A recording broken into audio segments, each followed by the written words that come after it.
नमस्कार दोस्तों, मैं अमित भगत आपके सामने आपका स्वागत है पाई क्लासरूम में। आज हम शुरुआत करने जा रहे हैं अपने कंडीशनल सेंटेंस की। कंडीशनल सेंटेंस प्रीवियस ईयर्स के अगर आप पेपर देखेंगे तो उसमें भी बहुत अच्छे वेटेज में क्वेश्चन आए हुए हैं और आने वाले समय में भी मीन्स ये एक अच्छे टॉपिक के रूप में हमारे सामने आता है। तो कंडीशनल सेंटेंस को आप ध्यान से कीजिएगा बच्चों। चलिए शुरू कर देते हैं अपनी कंडीशनल सेंटेंस की क्लासेस। हाँ बेटा बैठ जाओ Ashu. Good morning Ravi, Priyanshu good morning, happy नमस्ते। चलिए शुरू करें, शुरू करते हैं कंडीशनल सेंटेंस। आप हेडिंग डाल लीजिएगा कंडीशनल सेंटेंस। मैंने यहां बोर्ड पर लिखा कंडीशनल सेंटेंस।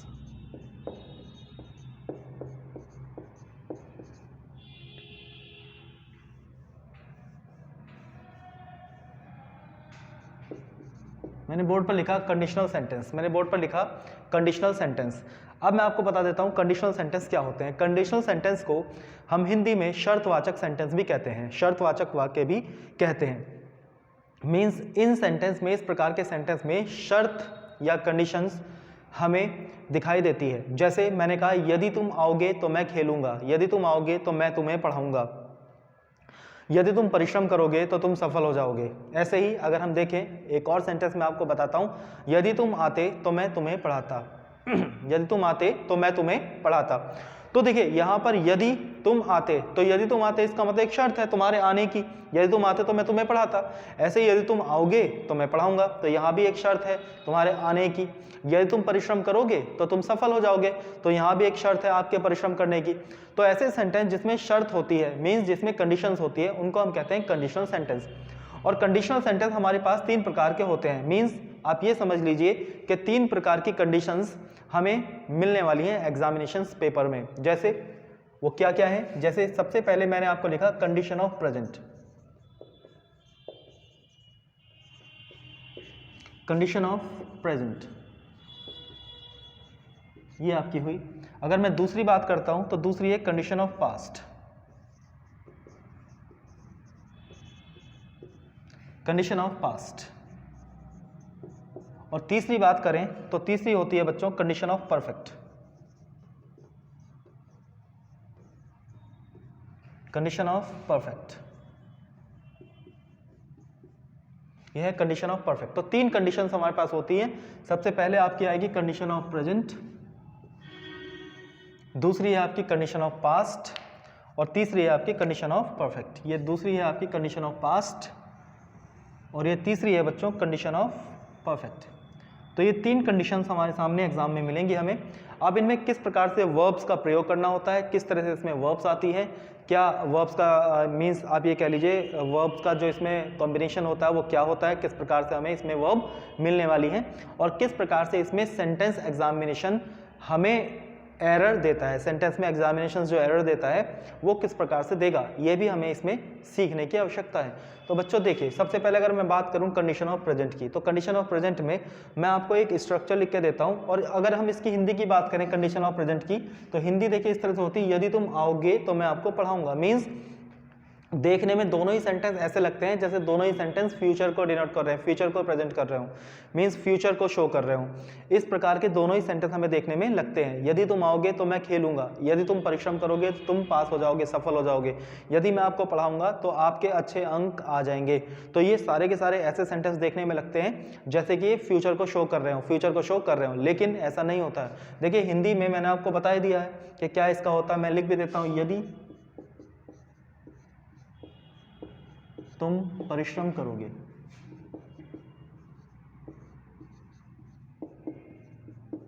यदि तुम परिश्रम करोगे, यहां कॉमा होगा, आगे भी एक सेंटेंस होगा, उसमें भी क्या आएगा, जैसे मैं लिख ही देता हूं सेंटेंस पूरा, तुम सफल हो जाओगे, सफल हो जाओगे। देखिए ये सेंटेंस भी फ्यूचर का है, तो देखने में ऐसे लगते हैं जैसे ये भी करोगे और हो जाओगे, तो दोनों ही सेंटेंस ऐसे देखने में लगते हैं जैसे कि क्या है, फ्यूचर है, लेकिन वास्तव में फ्यूचर में नहीं होते। वास्तव में इनका जो स्ट्रक्चर इंग्लिश में आएगा वो फ्यूचर में नहीं आएगा। अब मैं आपको यहाँ पर एक स्ट्रक्चर लिख के दिखाता हूँ इस सेंटेंस का, कैसे सेंटेंस का स्ट्रक्चर होगा। सबसे पहले हमें यहाँ क्या मिलता है, इफ़। क्या मिलेगा बच्चों, इफ़। या हमें मिल सकता है अगर सेंटेंस हमारा अनलेस से भी शुरू हो सकता है, यदि नहीं से भी शुरू हो सकता है, तो वो भी हम बात करेंगे। सबसे पहले हमें क्या मिलेगा इसमें, इफ़। क्या मिलेगा बच्चों, इफ़। जैसे ही हमें इफ़ मिलता है तो इफ़ के बाद निश्चित रूप से हमारा क्या होगा बच्चों, इसमें निश्चित रूप से इफ़ के बाद हमारा क्या होगा, सब्जेक्ट होगा। क्या होगा, सब्जेक्ट। तो यहाँ पर एक हमारा कोई क्या आ जाएगा, सब्जेक्ट आ जाएगा। कोई भी एक क्या आ जाएगा, सब्जेक्ट आ जाएगा। जैसे आपने यहाँ लिखा इफ़, और इफ़ के बाद हमें क्या मिलेगा बच्चों, इसमें कोई ना कोई सब्जेक्ट, कोई ना कोई सब्जेक्ट। मैं ये दोनों चीज़ें हटा देता हूँ ना, क्योंकि यहाँ भी मुझे लिखने की आवश्यकता पड़ेगी, तो मैं पहले इसको हटा देता हूँ।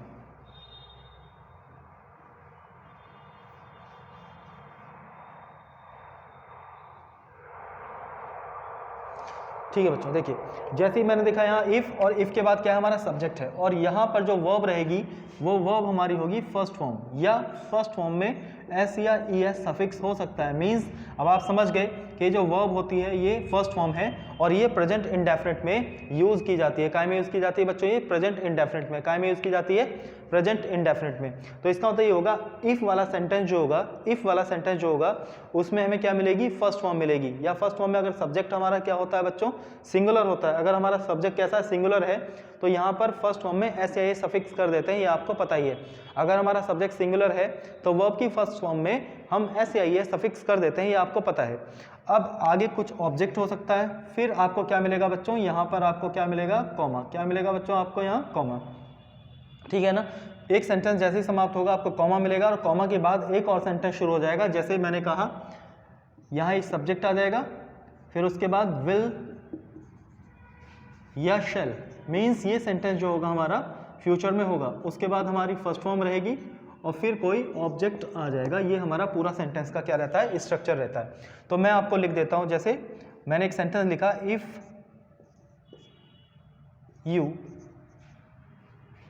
इफ यू कंप्लीट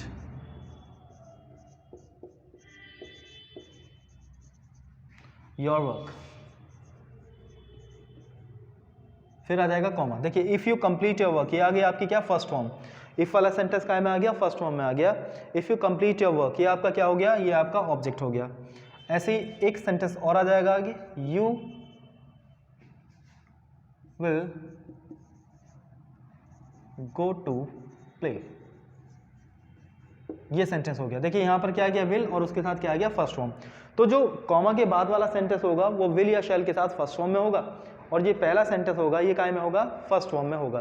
तो इस तरह से हमारी इस प्रेजेंट की कंडीशन का क्या होता है बच्चों, स्ट्रक्चर होता है। क्या होता है, स्ट्रक्चर होता है। ऐसे ही कभी कभी हमारा सेंटेंस क्या होता है, नेगेटिव मिल जाएगा। ये क्या मिल जाएगा, नेगेटिव। तो नेगेटिव में क्या होगा,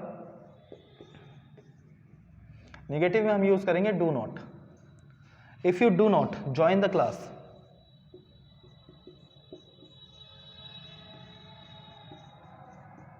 कॉमा आ जाएगा। If you do not join the class, ये आपका कॉमा आ गया। और फिर आपको पता है कि अगला सेंटेंस जो होगा काय में होगा, फ्यूचर इंडेफिनिट में होगा। मींस विल शैल के साथ फर्स्ट फॉर्म में होगा। जैसे if you do not join the class, the teacher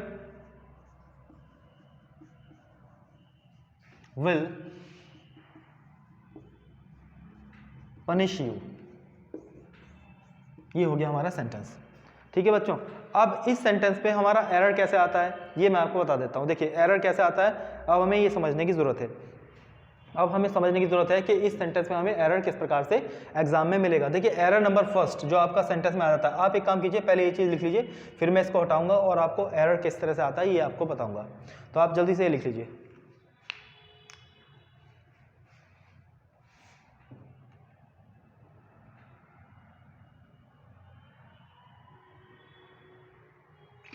लिख लिया बच्चों, ठीक है। मैं अभी से हटा देता हूं और फिर आपको बताऊंगा मैं एरर किस प्रकार से एग्जाम में आता है।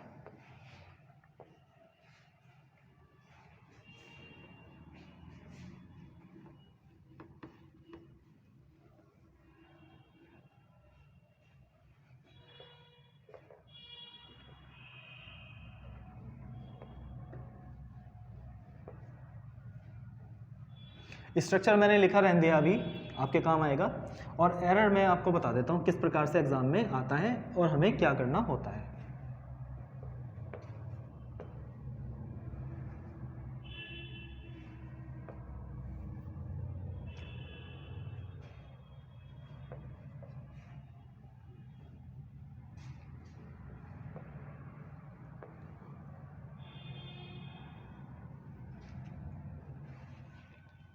देखिए सबसे पहली चीज़ अगर हम देखें, मैंने आपको बताया कि पहला सेंटेंस काय में होता है, प्रेजेंट इंडेफिनिट में होता है, मीन्स फर्स्ट फॉर्म में होता है।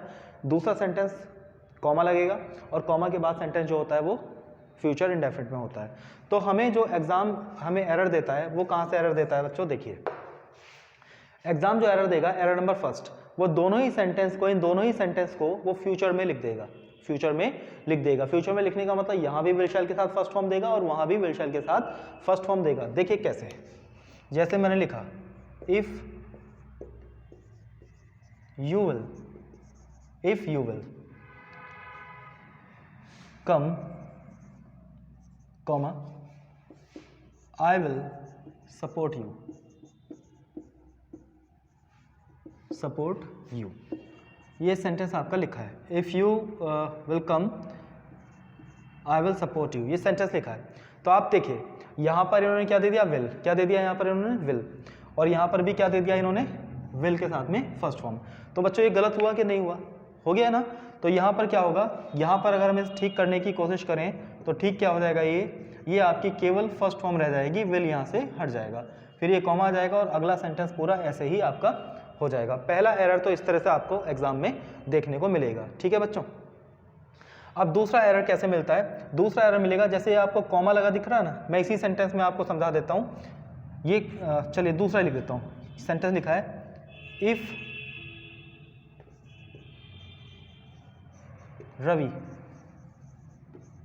Calls me then I will go to him. यहाँ विल या शैल कुछ भी आ सकता है, वो कंडीशंस होती है। देखिए यहाँ पर देखिए, अब यहाँ लिखा है इन्होंने इफ, यहाँ से सही है, ये फर्स्ट फॉर्म है, ये भी सही है, लेकिन यहाँ पर कॉमा के स्थान पर इन्होंने क्या दे दिया बच्चों, कॉमा के स्थान पर इन्होंने दे दिया क्या, देन, क्या दे दिया इन्होंने, देन। तो क्या यहाँ देन आ सकता है, नहीं आ सकता। तो इसका मतलब क्या होगा, ये सेंटेंस हमारा क्या हो जाएगा, ये सेंटेंस हमारा यहाँ से गलत है। यहाँ पर क्या आना चाहिए बच्चों, कॉमा, क्या आना चाहिए यहाँ पर, कॉमा आना चाहिए। तो यहाँ पर क्या आ जाएगा बच्चों, कॉमा आ जाएगा। तो आप इस तरह से भी सेंटेंस में एरर आपने पा सकते हैं, तो इसको भी आप ठीक कर देंगे ना। चलिए अब मैं आगे बताता हूँ आपको अगला सेंटेंस किस प्रकार से हमें एरर मिल सकता है। मैं अब इसको हटा देता हूँ और अगला सेंटेंस आपके सामने एक लिखता हूँ।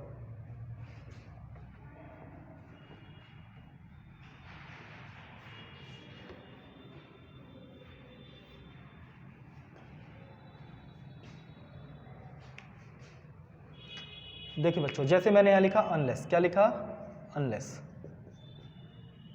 You do not, unless you do not, unless you do not help me, comma I will not join.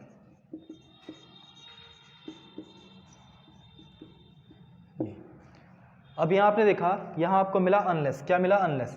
अब बच्चों मैं आपको बताता हूँ कि अनलेस के साथ में कभी भी डू नॉट नहीं आता, अनलेस के साथ में क्या नहीं आता, नॉट नहीं आता।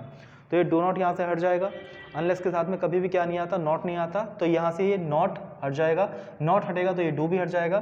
तो सेंटेंस क्या हो जाएगा फिर हमारा, unless you help me, comma आएगा और उसके बाद ये जैसा सेंटेंस लिखा है वैसे ही आपको सेंटेंस लिखना है।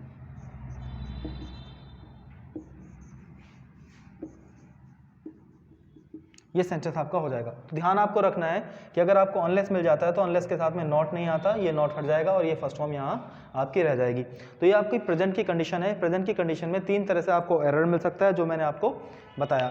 अब हम बच्चों जल्दी से स्ट्रक्चर पास्ट की जो कंडीशन होती है उसका स्ट्रक्चर लिखेंगे। तो आप लिख लीजिए कंडीशन ऑफ पास्ट, जल्दी से ये मैं हटा रहा हूँ और कंडीशन ऑफ पास्ट अब मैं शुरू करता हूँ, उसका स्ट्रक्चर लिखवाऊंगा आपको।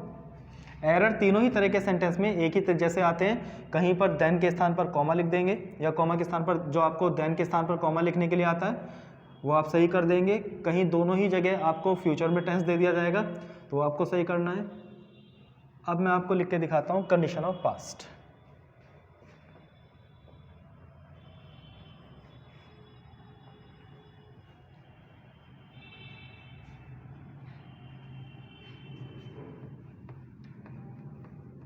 कंडीशन ऑफ पास्ट में जो हिंदी आपका साउंड करेगी वो करेगी यदि तुम आते तो मैं आपको पढ़ाता, यदि तुम आते तो मैं तुम्हें पढ़ाता। तो ये साउंड करेगी हिंदी यदि तुम खेलते तो तुम जीत जाते, यदि तुम पढ़ते तो तुम सफल हो जाते, तुम्हारे अच्छे अंक आ जाते। तो इस प्रकार से कंडीशन ऑफ पास्ट की जो हिंदी होती है वो साउंड करती है। अब इसमें स्ट्रक्चर क्या रहेगा, अगर आप लिख लीजिए कंडीशन ऑफ पास्ट, तो इसमें स्ट्रक्चर मैं आपको लिख देता हूँ, कंडीशन ऑफ,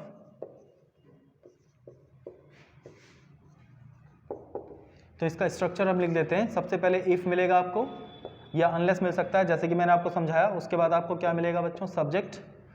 सब्जेक्ट के बाद आपको क्या मिलता है, यहाँ पर मिलेगा आपको सेकंड फॉर्म, वर्ब की सेकंड फॉर्म। फिर इसके बाद कोई ऑब्जेक्ट हो सकता है, उसके बाद आपको कॉमा, फिर आपका यहाँ सब्जेक्ट रहेगा, और सब्जेक्ट के बाद यहाँ पर आपको मिलता है वुड के साथ में फर्स्ट फॉर्म, और फिर आपका कुछ भी आगे हो सकता है। तो ये आपका स्ट्रक्चर है। मैं आपको एक सेंटेंस लिख देता हूँ। अगर इसका नेगेटिव सेंटेंस होगा तो नेगेटिव का भी स्ट्रक्चर लिख लीजिए आप। यहाँ आपका क्या आ जाएगा, सब्जेक्ट, और फिर उसके बाद क्या आएगा आपका डिड नॉट, और डिड नॉट के साथ आपकी रहेगी फर्स्ट फॉर्म, फिर आपका ऑब्जेक्ट हो जाएगा कोई, यहाँ आपका क्या आ जाएगा, कॉमा आ जाएगा, यहाँ आपका कॉमा आ जाएगा, फिर उसके बाद क्या होगा, सब्जेक्ट, वुड, और फिर वर्ब की फर्स्ट फॉर्म, ये। ठीक है, तो इसका एक सेंटेंस लिख लीजिए, जैसे if the teacher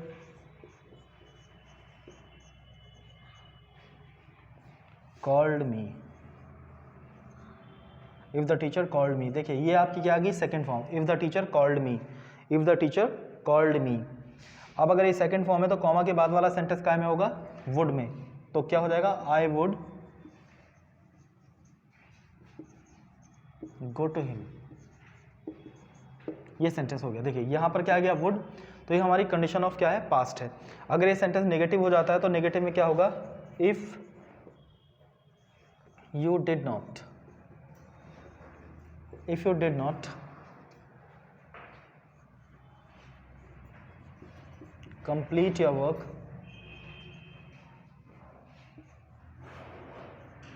comma the teacher,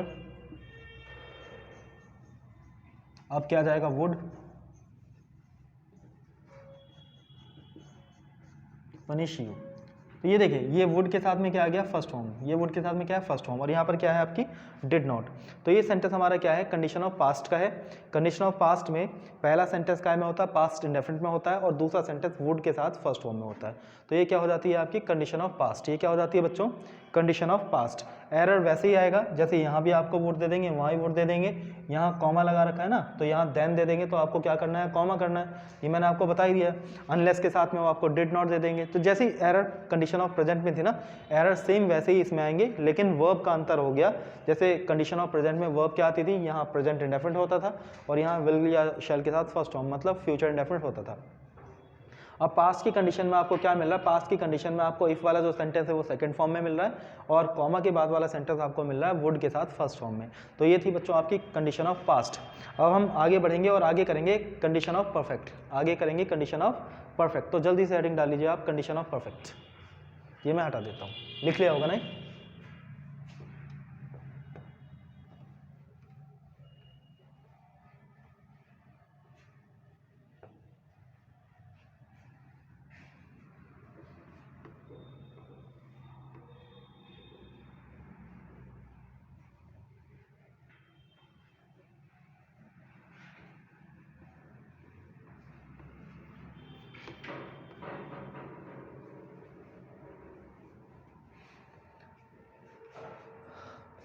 अब हम करेंगे condition of perfect.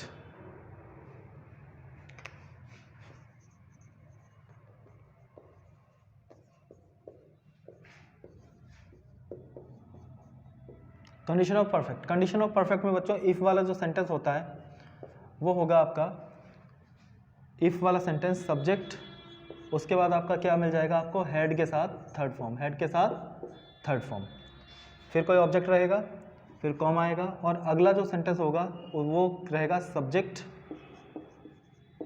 Plus would have, और फिर आपके थर्ड फॉर्म, और आगे कुछ भी हो सकता है। ठीक है, अगर नेगेटिव होगा तो नेगेटिव में क्या होगा, if plus subject plus head not, और फिर आपकी आएगी थर्ड फॉर्म, फिर कुछ होगा ऑब्जेक्ट, उसके बाद सब्जेक्ट प्लस वुड हैव, और फिर थर्ड फॉर्म। ये आपकी कंडीशन ऑफ परफेक्ट है। सेम एरर्स मिलेंगे इसमें भी आपको, वर्ब की एरर हो सकता है, कॉमा का एरर हो सकता है, या आपको अनलेस वाले सेंटेंस में हैड नॉट मिल सकता है। तो आपको पता है कि नॉट अनलेस वाले सेंटेंस में नहीं आता। इसका एक स्ट्रक्चर देख लेते हैं। जैसे मैंने लिखा इफ़ यू हैड, एक सेंटेंस आपका लिख देता हूँ मैं, you had finished your work, comma, the teacher would have praised you। ये देखिए पहला सेंटेंस आपका कायम है, हेड के साथ थर्ड फॉर्म में है, और अगला सेंटेंस जो है आपका वुड हैव के साथ थर्ड फॉर्म में। ये आपका वुड हैव है और अगला सेंटेंस आपका ये वुड हैव के साथ थर्ड फॉर्म में है। तो ये आपकी बच्चों कंडीशन ऑफ परफेक्ट हो गई है। तो आप इसका स्ट्रक्चर लिख लीजिए जल्दी से।